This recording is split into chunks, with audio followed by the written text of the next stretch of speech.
In Washington, a fiery exchange exploded when Senator Elissa Slotkin confronted Governor Kristi Noem, acting in her role as a Trump-era immigration official. What began as a simple question quickly spiraled into one of the most heated debates over constitutional rights, government overreach, and even the dignity of American citizenship itself. And by the end of it, Slotkin had ripped open a series of revelations that went far beyond deportations. This was about power, politics, and how far leaders are willing to go in the name of security. It started with a gut-wrenching accusation. Slotkin claimed that under Noem's watch, American citizens, including children battling illnesses, had been deported. And even American citizens. And when I think about that, there are lots of people in this country, including me, who have families who fled this kind of environment where they have no rights, where they have no due process, where they don't have habeas corpus. So while I'll be the first to say, coming from a state that was won by Trump, that there is a mandate to do something about the border, I think it is absolute dangerous overreach to go beyond that and start picking up American citizens and people who have the legal right to be here, lawful immigrants who have done everything right.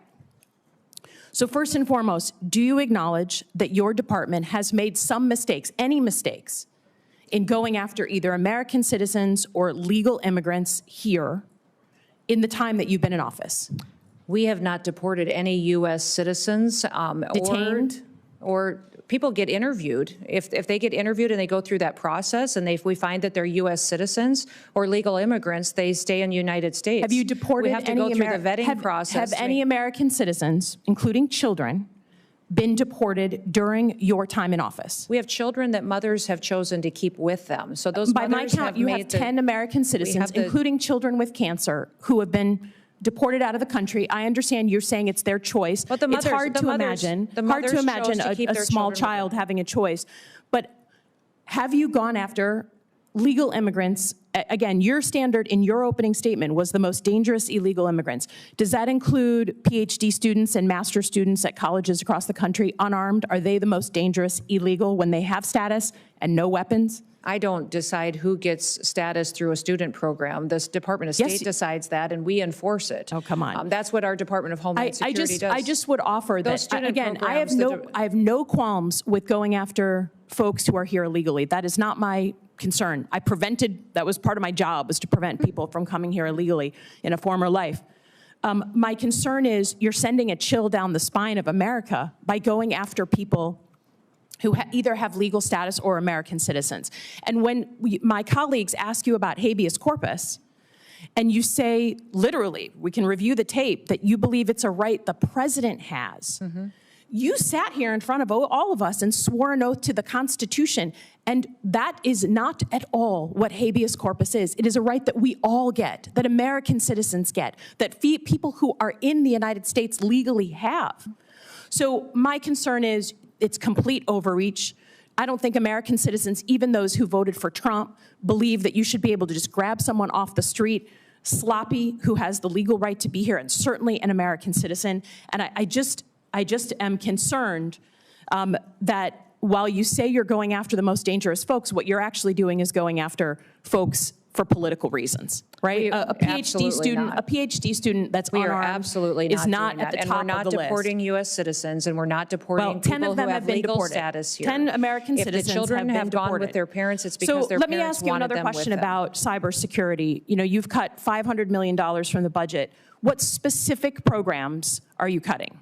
Because there are programs that really aid states and locals that we depend on for cybersecurity. And we know that right now, while we may have... One case she highlighted involved a 4-year-old with stage 4 cancer expelled from the country alongside their parent. The senator's words cut through the chamber like a blade. By my count, 10 American citizens, including children with cancer, have been deported out of the country. Noem, clearly rattled, tried to reframe the issue. She insisted that it wasn't deportation at all, but rather parents choosing to take their children when removed from the country. But Slotkin pushed back hard, reminding everyone listening that a sick child doesn't really get to choose. The tension was palpable. And as Noem doubled down insisting that we have not deported U.S. citizens, Slotkin's frustration only grew, because the defense sounded less like accountability and more like evasion. But that wasn't the only moment that shocked the room. When the senator pressed Noem on constitutional protections, the debate turned explosive. Slotkin asked about habeas corpus, the right of every person in the U.S. to challenge unlawful detention. It's one of the most fundamental guarantees in American law, a safeguard against unchecked executive power. But Noem, in an astonishing move, claimed that habeas corpus was essentially a right the president has. Slotkin froze. The chamber froze. This wasn't just a misstatement. It was a reimagining of the Constitution itself, flipping a basic protection into a tool of presidential authority. Slotkin, visibly outraged, reminded Noem that habeas corpus is not granted by the president, nor is it his to wield. It's the birthright of every person on U.S. soil, citizen or immigrant alike. The clash revealed something deeply unsettling: an administration willing to bend legal definitions to expand executive power. And the questions didn't stop there. Slotkin pressed further, asking if the so-called dangerous illegal immigrants the administration claimed to be targeting actually included law-abiding PhD students and master's students, people studying in American universities with legal status and no history of violence. Her words dripped with sarcasm. Are unarmed graduate students the most dangerous immigrants in America? It was a devastating question because it exposed the absurdity of lumping educated legal immigrants into the same category as violent criminals. Noem sidestepped again, insisting it wasn't her department's responsibility, blaming the State Department for deciding visa status. But that response raised more red flags than it resolved. If the government's deportation machine was sweeping up students and scholars, then this wasn't about public safety, it was about political narratives. And the message being sent to immigrants was chilling: even if you do everything right, you're not safe. But then came one of the most bizarre revelations of all. Reports began surfacing that within the Department of Homeland Security, proposals had circulated for a reality TV show in which immigrants would compete for U.S. citizenship. Yes, you heard that correctly. Citizenship, reduced to a televised contest, complete with all the spectacle and cruelty of a game show. Noem denied the report outright, calling it false. But she also admitted that such proposals may have circulated inside DHS without her knowledge. That admission alone was enough to spark outrage. Because even if the idea never made it to air, the fact that it was discussed at all inside government halls shows a disturbing cultural shift, turning the immigrant experience into entertainment and reducing human dignity to ratings and propaganda.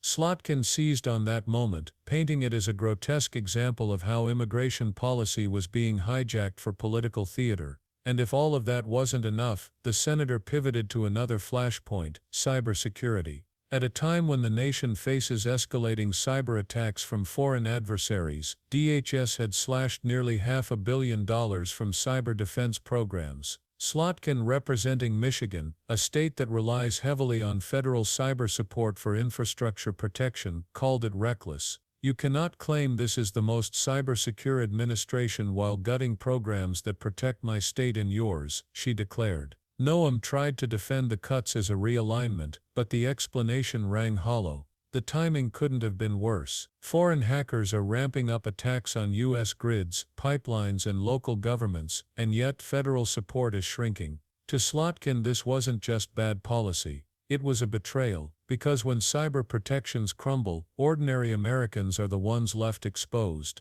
Piece by piece, Slotkin pulled the curtain back on something larger than just deportations or budget cuts. What she described was a dangerous pattern: deporting sick children while pretending it was choice, misusing constitutional language to inflate presidential powers, targeting legal students as though they were criminals, entertaining dystopian game show concepts about citizenship, and gutting cyber defenses at the very moment they were most needed. Each piece alone might spark outrage. Together they painted a portrait of governance that valued spectacle over substance, politics over principle, and control over constitutional rights. And that's why this exchange struck such a nerve. It wasn't just about one policy mistake or one department error. It was about a bigger question: how far is the government willing to go when fear and power become the driving forces of policy? Slotkin made it clear that what's happening isn't about national security anymore. It's about manufacturing fear, turning human lives into props, and normalizing authoritarian overreach.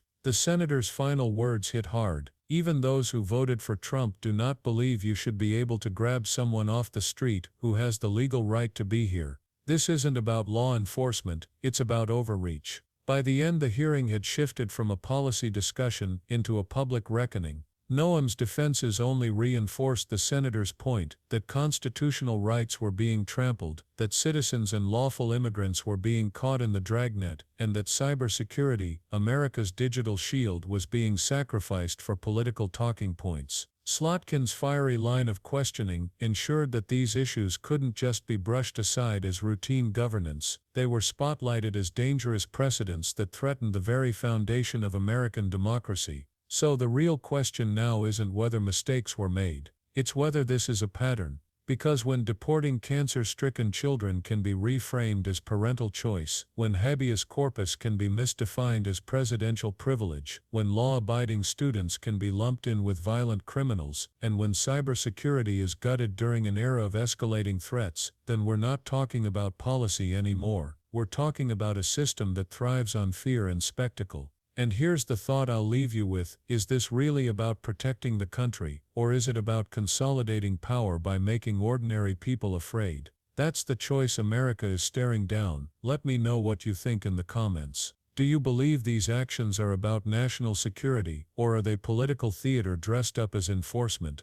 I want to hear your take. If you found this breakdown valuable, don't forget to hit like, share it with someone who needs to see it, and subscribe for more fearless commentary. Because staying informed isn't just a choice, it's a responsibility. Stay alert, stay sharp, and I'll see you in the next one.